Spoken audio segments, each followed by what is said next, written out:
Vladimir Cosma, merci d'avoir accepté notre invitation, c'est un honneur.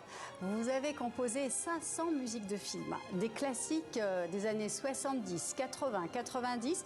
Évidemment, c'est impossible de tous les citer, mais on pense à L'As des As avec Jean-Paul Belmondo, La Boum, Sophie Marceau, Le Grand Blond, Rabbi Jacob avec Louis de Funès. Tous ces morceaux, vous allez les réinterpréter avec un orchestre symphonique. Vous êtes combien sur la scène du Grand Rex? Écoutez, si on compte l'orchestre, les chœurs, les solistes, tous ceux qui complètent le casting, on va être environ 140 personnes sur la scène du Grand Rex. C'est 3 concerts exceptionnels en juin. Il va y avoir combien de morceaux qui seront interprétés? Écoutez, je ne les ai pas comptés encore, mais environ une vingtaine. 16, 20. Vous avez été obligé de les retravailler pour la symphonie? Ah oui, je travaille. Beaucoup, vous voulez dire? Je travaille la réécriture de ces morceaux depuis que j'ai commencé à donner des concerts, puisque ce qui m'intéressait dans les concerts, c'est pouvoir développer les musiques que j'ai écrites pour les films, qui sont d'habitude d'une durée qui se limite à 2-3 minutes quand c'est un générique ou une scène plus importante, de faire des vraies pièces de concert qui durent parfois 4 minutes ou 5 minutes, sinon plus. Et donc, vous avez aussi pour ce concert des invités de prestige, Mathieu Chédilly, de Tom Novak. Non. Écoutez, il ne faut pas s'aventurer sur les invités qu'on n'annonce pas. Puis là, vous êtes en train d'annoncer les solistes qui ont été sur les précédents, les invités surprises sur les précédents concerts. C'est des images que nous avons reçues de votre service presse.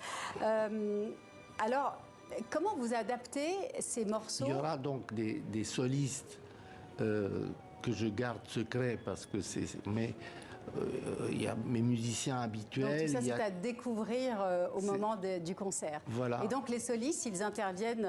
Ils interviennent pour des morceaux particuliers. Par exemple, pour la chèvre, il y aura forcément une flûte des Andes qui apportera... Vous avez gardé la flûte des Andes? Oui, j'ai gardé l'instrument, mais ce n'est pas forcément le même soliste qui jouerait les concerts précédents.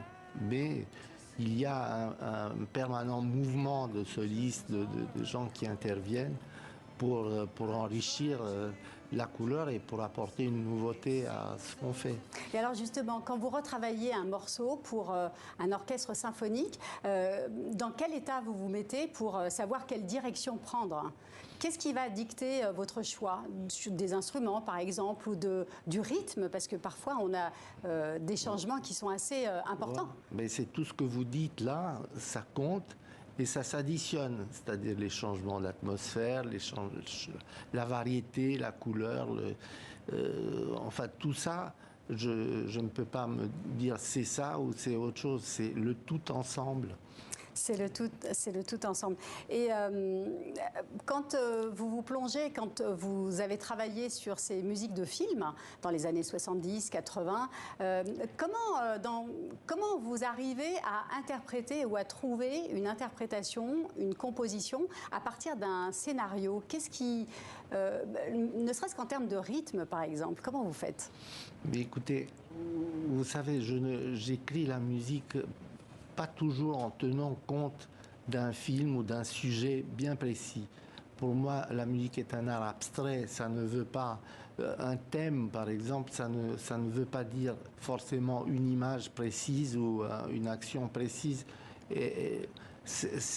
La musique est comme un caméléon, et elle prend la couleur de l'image qu'on met dessus et pas le contraire. Donc, si vous mettez une belle symphonie de Mozart sur une scène d'horreur, la musique devient horrible, pas parce qu'elle est horrible, mais parce qu'elle prend la couleur de l'image. Est-ce que les comédiens ou les comédiennes vous ont inspiré? Beaucoup. Les comédiens comptent énormément pour moi. Et un personnage comme De Funès ou comme Pierre Richard ou tout ça, la même scène qui serait interprétée par l'un ou par l'autre ou par Coluche aurait une couleur différente, un rythme différent, suivant le caractère de l'acteur. Et donc, vous les rencontriez beaucoup pour vous imprégner de leur personnalité, de ce qu'ils dégageaient? Beaucoup, beaucoup. Je rencontrais beaucoup les comédiens, notamment ceux-là dont je viens, les grands comiques et tout ça, je les rencontrais beaucoup et on travaillait ensemble. Et leur démarche, leur façon d'être m'a beaucoup inspiré, m'a donné des idées spécifiques. Pierre Richard, par exemple, a une démarche un peu qui m'a inspiré la comédie musicale américaine, une sorte de swing, de nonchalance que De Funès n'a pas du tout. C'est quelqu'un de beaucoup plus violent, plus brutal dans ce qu'il fait. Il était plus impliqué aussi, je crois, dans la musique des films.